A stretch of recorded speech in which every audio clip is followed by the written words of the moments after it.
بسم اللہ الرحمن الرحیم بسم اللہ الرحمن الرحیم۔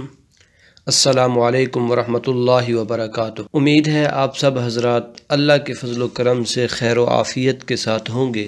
اسلامیات کے مضمون اسلامی اخلاق و تصوف کا آج ہمارا سبق نمبر 22 ہے، اور آج کے اس سبق کے اندر ہم گفتگو کریں گے عالم اسلام، خصوصاً بر صغیر پاک و ہند کے مشہور صوفیاء کرام پر۔ اور آج کا سبق شروع کرنے سے پہلے ایک مرتبہ پچھلے سبق کا خلاصہ دیکھ لیتے ہیں۔ عزیز طلباء کرام، پچھلے سبق کے اندر ہم نے مندرجہ ذیل باتوں کا تذکرہ کیا تھا۔ نمبر 1، نفس کے اعتبار سے لوگوں کی قسمیں، اس کے بعد قرآن کریم کی روشنی میں نفس کی اقسام کا تذکرہ کیا تھا، اور تیسرے نمبر پر تزکیہ نفس کی اہمیت قرآن و حدیث کی روشنی میں ذکر کی تھی۔ اور آج کے اس سبق کے اندر ہم گفتگو کریں گے بر صغیر پاک و ہند کے مشہور صوفیاء میں سے حضرت بہاؤالدین زکریا ملتانی رحمۃ اللہ علیہ پر۔ اور حضرت بہاؤالدین زکریا ملتانی رحمۃ اللہ علیہ کے حوالے سے مندرجہ ذیل باتوں کا تذکرہ کریں گے، آپ کے نام و نسب کا تذکرہ کریں گے، آپ کی ولادت اور آپ کی تعلیم و تربیت، اس کے بعد آپ کی روحانی تربیت کا تذکرہ کریں گے، اور اشاعت اسلام میں آپ رحمۃ اللہ علیہ کا کردار، سلسلہ سہروردیہ کی اشاعت، آپ کی تعلیمات تزکیہ، اور آخر میں آپ کی وفات کا تذکرہ کریں گے۔ آئیے اب ذرا ان باتوں پر تفصیلی گفتگو کرتے ہیں۔ سب سے پہلے آپ کا نام و نسب۔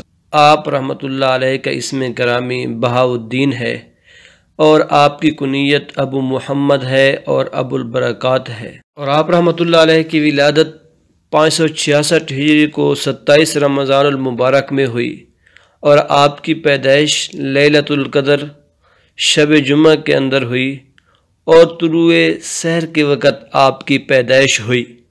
عزیز طلباء کرام، آئیے اب ذرا آپ کی تعلیم و تربیت کا تذکرہ کرتے ہیں۔ آپ رحمۃ اللہ علیہ ابھی چھوٹی عمر میں تھے کہ آپ کے والد محترم نے آپ کو انتہائی چھوٹی عمر میں حضرت مولانا نصیر الدین بلخی رحمۃ اللہ علیہ کے مکتب کے اندر داخل کر دیا، تاکہ آپ وہاں سے ابتدائی تعلیم حاصل کر سکیں۔ اور اللہ رب العزت نے آپ کو ایسا باکمال حافظہ عطا فرمایا تھا کہ آپ کے بارے میں بتایا جاتا ہے کہ آپ نے صرف 7 سال کی عمر میں قرآن کریم حفظ کیا، اور صرف حفظ نہیں کیا بلکہ 7 قراتوں کے ساتھ قرآن کریم کو حفظ کیا، جو کہ انسانی حافظے کی ایک اعلیٰ درجے کی مثال ہے۔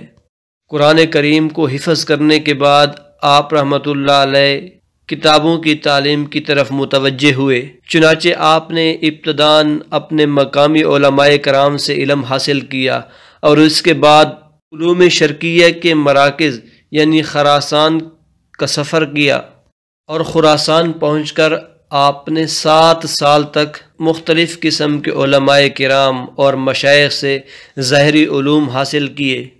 آپ رحمۃ اللہ علیہ کی ایک عادت مبارکہ کا ذکر کیا جاتا ہے کہ آپ رحمۃ اللہ علیہ کی عادت تھی کہ ایک عرصے تک ایک استاد کی خدمت میں رہتے، وہاں سے علوم حاصل کرتے، وہاں سے نسبت حاصل کرتے، اور مکاشفہ حاصل کرنے کے بعد دوسرے استاد محترم کی خدمت میں جا کے علم حاصل کرتے۔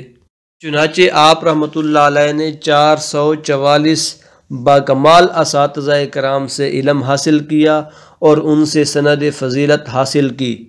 اس کے بعد آپ رحمۃ اللہ علیہ حرمین شریفین تشریف لے گئے۔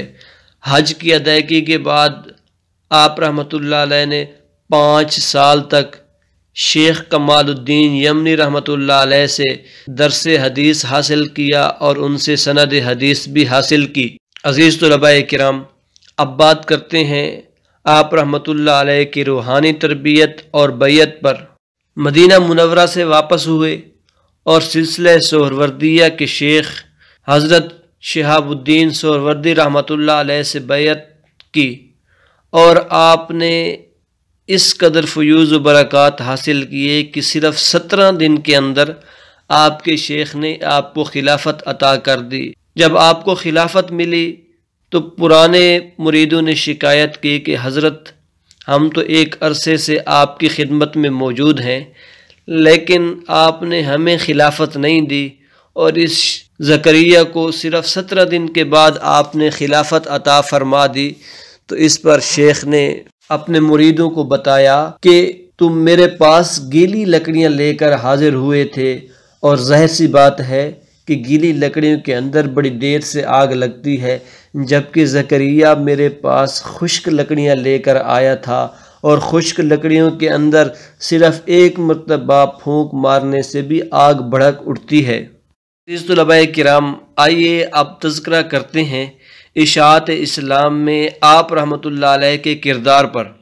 اپنے شیخ حضرت شہاب الدین سہروردی رحمۃ اللہ علیہ کے حکم پر آپ رحمۃ اللہ علیہ ملتان تشریف لے آئے، اور ملتان پہنچتے ہی آپ نے رشد و ہدایت کا سلسلہ شروع کر دیا، اور اشاعت اسلام کی غرض سے آپ رحمۃ اللہ علیہ نے ایک مدرسہ قائم کیا جس کے اندر لوگوں کو دینی تعلیم دی جاتی تھی۔ چنانچہ اس دینی تعلیم کا اثر یہ ہوا کہ ملتان کے اندر ایک عظیم روحانی انقلاب رونما ہوا، اور ہزاروں کی تعداد میں ہندوؤں نے قبول اسلام کیا، اور لاکھوں مسلمان راہ راست پر آ گئے۔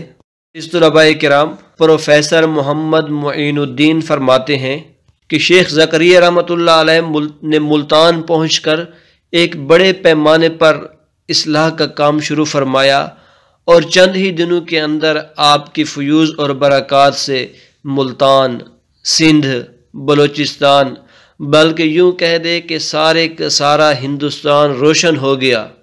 جوک در جوک لوگ آپ کی خدمت میں حاضر ہونے لگے، غیر مسلم اسلام قبول کرنے لگے، اور جو مسلمان تھے وہ راہ راست پر چلنے لگے۔